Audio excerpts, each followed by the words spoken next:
ہے۔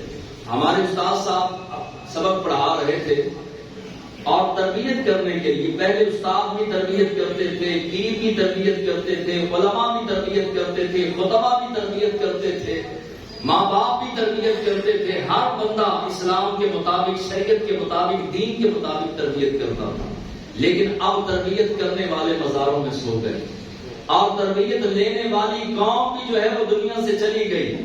اب تو کانوں کے چسکے مانگتے ہیں کہ ہمیں ایسی بات سنائی جائے جو ہماری طبیعت کے مطابق ہو۔ استاد صاحب کلاس پڑھا رہے تھے، فرمانے لگے کہ ایک طالب علم کو فرمایا کہ ادھر آ۔ وہ قریب آیا اور آ کے کہا کہ فرمایا کہ تو نے کبھی مرغی کو پانی پیتے ہوئے دیکھا ہے؟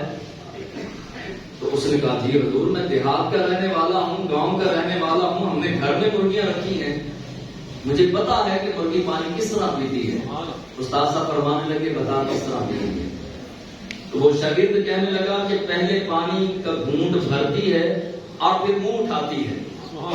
تو استاد صاحب فرمانے لگے تجھے پتا ہے منہ کیوں اٹھاتی ہے؟ کہا نہیں حضور، یہ آپ بتا دیں۔ استاد پھر استاد ہوتے ہیں، اللہ والے ہوتے ہیں، ایک لائن کے اندر زندگی کا سارا مقصد سمجھا دیتے ہیں۔ استاد صاحب فرمانے لگے کہ وہ جب ایک پانی کا گھونٹ بھر لیتی ہے، دوسرا پانی کا گھونٹ نہیں بھرتی جب تک پہلے گھونٹ کا شکر ادا نہ کرتی۔ پہلے گھونٹ کا منہ اٹھا کے شکر ادا کرتی ہے، مولا تیرا شکر ہے، تو نے پانی کا قطرہ عطا کیا، پانی کا گھونٹ عطا کیا۔ وہ شکر ادا کرنے کے بعد پھر دوسری مرتبہ پانی پیتی ہے، پھر پہلے گھونٹ کا شکر ادا کر کے پھر پانی پیتی ہے۔ وہ جانور ہو کے ہر پانی کے گھونٹ پر شکر ادا کرے، اور ہم لاکھوں نعمتیں پانے کے باوجود نہ شکرے کے نہ شکرے۔ الماریاں بھری پڑی ہیں کپڑوں کی، فریجیں بھری پڑی ہیں رزق کی، بینک بیلنس بھی موجود، دکانیں موجود، بنگلے موجود، گاڑیاں موجود، ہر شے موجود ہے۔ چلو یہ گاڑیاں بنگلے نہ بھی ہوں، صبح بھی کھاتے ہیں، رات کو بھی کھاتے ہیں اور مرضی کا کھاتے ہیں، اس کے باوجود جو ہے وہ ناشکری۔ تو خالق کائنات قرآن کے اندر فرماتا ہے کہ جو ناشکری کرے گا پہلا بھی چھین لیا جائے گا، اور جو شکر کرے گا میں اور عطا کروں گا، اور عطا کروں گا۔ جتنا شکر ادا کرتا جائے گا اتنا دیتا جائے گا، جتنا زیادہ شکر کرے گا اتنا زیادہ دوں گا۔ حضرت امام لیث رضی اللہ تعالی عنہ، یہ امام شافعی کے بھی استادوں میں سے ہیں۔ حضرت امام لیث رضی اللہ تعالی عنہ آپ فرماتے ہیں کہ میں حج کے لیے گیا تھا اور جبل ابو قبیس پہ چڑھ گیا۔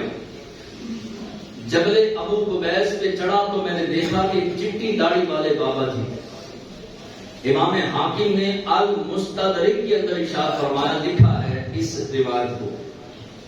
حضرت امام لیث فرماتے ہیں جبل ابو قبیس پہ چڑھا تو چٹی داڑھی والے بابا جی ہاتھ اٹھا کے عجب انداز میں دعا کر رہے تھے۔ ان کے دعا کرنے کا انداز بڑا خوبصورت تھا، اور پھر جو ہے وہ بعد میں انہی بزرگوں نے آپ فرماتے ہیں کہ مجھے بھی فرمایا کہ جب تو اس طرح دعا کرے گا تیری دعا رد نہیں کرے گا، قبول فرمائے گا۔ اب یہ طریقہ جو ہے وہ ان بزرگوں نے جو کیا تھا وہ ملا کیا، وہ بھی عرض کرتا ہوں، اور دعا کا طریقہ بھی آخر میں عرض کروں گا۔ وہ بزرگوں نے ہاتھ اٹھائے اور ہاتھ اٹھا کے اللہ سے دعا اس انداز میں مانگی، کہا کہ پروردگار میرے پاس کپڑا نہیں ہے، مسافر ہوں، مجھے کپڑا چاہیے، اور میں نے مانگنا بھی تجھ سے ہے۔ پورے مکے والے لوگ مجھے جانتے ہیں، میں کسی سے بھی کہوں تو ہر بندہ مجھے کپڑا دینے کے لیے تیار ہوگا، لیکن مولا میں نے تیرے سوا کسی سے نہیں مانگا، بس تو ہی عطا کر کپڑا دے، اور میں بھوکا ہوں، مجھے کھانا چاہیے۔ پروردگار میں مسافر ہوں اور تیرا مہمان ہوں، حج کرنے کے لیے آیا ہوں، مقدس گھر کے قریب تجھ سے دعا کر رہا ہوں، مجھے کھانا دے۔ حضرت امام لیث رضی اللہ تعالیٰ عنہ فرماتے ہیں میں نے اچانک دیکھا تو 2 تھال آسمانوں سے اترے، ایک تھال کے اندر سوٹ تھے اور ایک تھال کے اندر کھانا دستیاب تھا، کھانا موجود تھا، اور میں ان بزرگوں کے قریب آیا اور قریب آ کر ہاتھ جوڑے۔ میں نے کہا سرکار آپ کون ہیں؟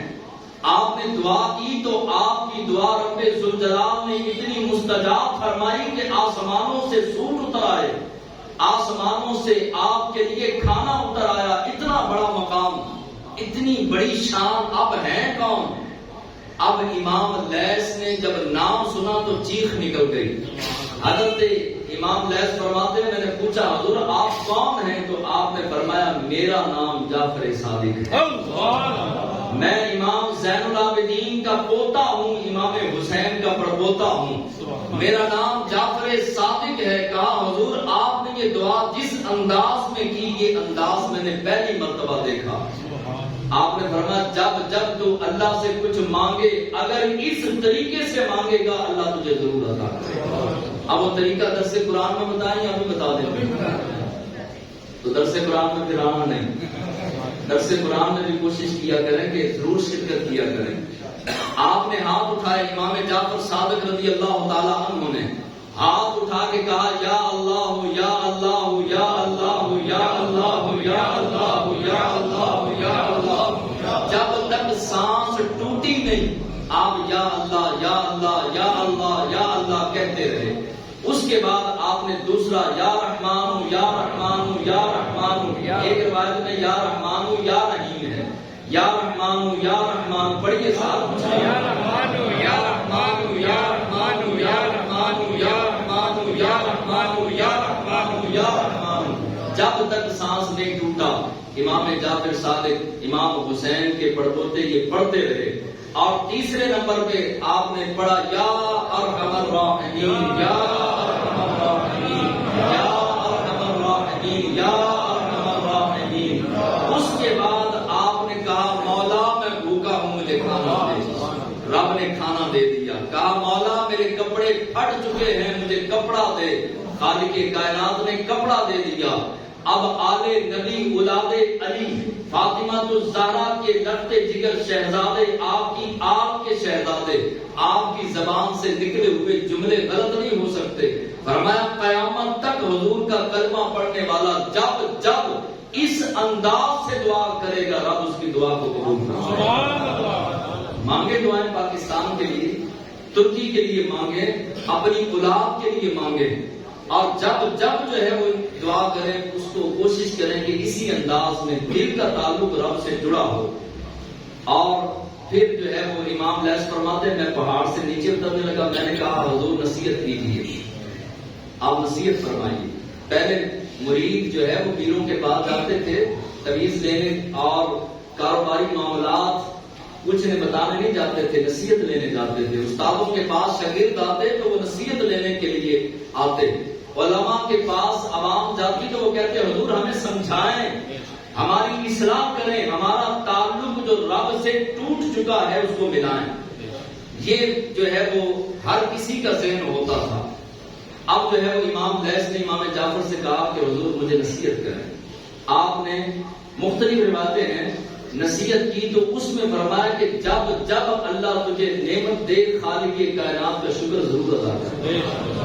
جب نعمت ملے اللہ کا شکر ادا کریں، پانی پینے اللہ کا شکر ادا کریں، چٹنی کے ساتھ کھانا کھائیں اللہ کا شکر ادا کریں۔ مولا تو نے بھوکا نہیں سلایا، چٹنی کے ساتھ دی، مگر دی تو ہے نا، اے اللہ تو نے زندگی دی، صحت دی، تندرستی دی۔ ٹائم زیادہ ہو گیا ہے، 1.5-2 لاکھ کا موبائل لیں۔ آپ کا موبائل کتنے میگا پکسل ہے؟ 128۔ کتنے لاکھ کا؟ 2-3 لاکھ کا موبائل آتا ہے، وہ 100 میگا پکسل ہو یا 128 میگا پکسل۔